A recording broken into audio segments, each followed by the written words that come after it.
عمرك صحيت الصبح وحاسة إن الدنيا جميلة وبعدها بساعتين بس حسيتي إنك مخنوقة ومش طايقة حد؟ عمرك ضحكتي جدا وبعديها فجأة دموعك نزلت؟ والأصعب لما الناس تقولك هو انتي مالك؟ انتي متغيرة كده ليه؟ ساعتها بتبدأي تشكي في نفسك، أنا فيا حاجة غلط ولا ده طبيعي؟ النهاردة هنتكلم عن تقلب المزاج بجد، من غير تهويل ومن غير استهانة. مبدئيا كده، يعني ايه تقلب مزاج؟ تقلب المزاج هو انتقال سريع او متكرر بين مشاعر مختلفة في وقت صغير. بس خلينا نفهم نقطة مهمة، احنا مش آلات، المشاعر مش ثابتة.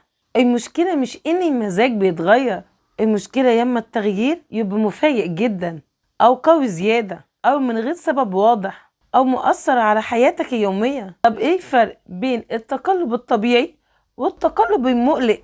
التقلب الطبيعي بسبب ضغط واضح، بسبب إرهاق، بسبب ظرف حصل، زي مثلا اشتغلت طول الأسبوع، طبيعي تبقي عصبية. حصل خلاف بسيط، طبيعي تحسي بضيق.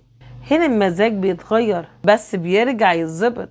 التقلب المقلق بقى، مزاجك بيتغير بس بيتغير فجأة من غير محفز واضح. ردود فعلك تبقى أقوى من الموقف، تحسي إنك مش فاهمة نفسك. الموضوع بيبقى مستمر شهور، زي حد قالك تعليق عادي جدا تفضلي تفكري فيه طول اليوم وتعيطي وتحسي إنك مرفوضة. رد فعل أكبر من الحدث. طب إيه أسباب النفسية العميقة لتقلب المزاج؟ أول سبب مشاعر مكبوتة. لما تعملي نفسك قوية طول الوقت، لما تكتمي زعلك، لما تبلعي كلام كتير، المشاعر مش بتموت، بتطلع فجأة في شكل انفجار غضب، دموع مفاجأة، عصبية غير مبررة. تاني سبب احتياج عاطفي مش متشبع. أوقات تقلب المزاج مش سبب المشكلة، سبب الاحتياج. واحدة محتاجة اهتمام بس بدل ما تقول أنا محتاجة اهتمام تبقى عصبية. أي غضب أوقات يبقى شكل من أشكال الاحتياج. تالت سبب ضغط نفسي مزمن. لما تبقي شايلة مسؤوليات زيادة، بتحاولي ترضي كل الناس، مش واخدة راحة حقيقية، المخ بيبدأ ينهك والنتيجة تقلبات سريعة. في بقى حاجة عايزة أكلمكم عنها، وهو علاقة تقلب المزاج بعلاقات.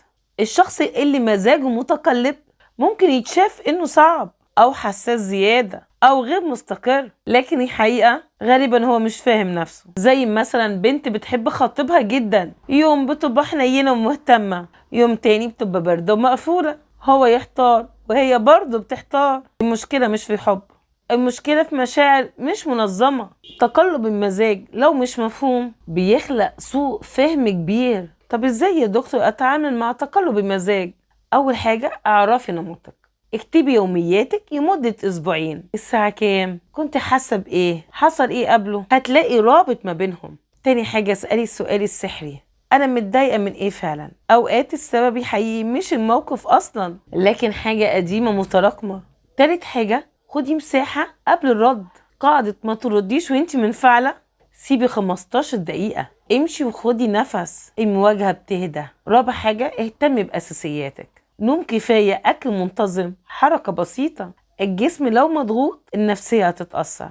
خامس حاجة اتعلمي تعبري قبل ما تنفجري. بدل انت مش مهتم، قولي انا محتاجة اهتمام اكتر الفترة دي. مع ان الجملتين عايزينهم يوصلوا لنفس النتيجة بس فرق ضخم ما بينهم. الخلاصة، انت مش متقلبة عشان صعبة، ولا عشان انت مدللة ومتدلعة، ولا عشان درامية. ممكن عشان جواكي حاجات محتاجة تسمع. بدل ما تحاربي مزاجك اسمعيه. ولو الحلقة لمستك او لمستك اكتبولي في الكومنتات مزاجكم بيتقلب اكتر امتى. وبس كده، كان معاكم دكتورة أمل دانيال، دكتوراه في الصحة النفسية. لو عجبكم الفيديو اعملوا لايك واشتراك، ولو استفدت منه شاركوه مع اصحابكم. سلام.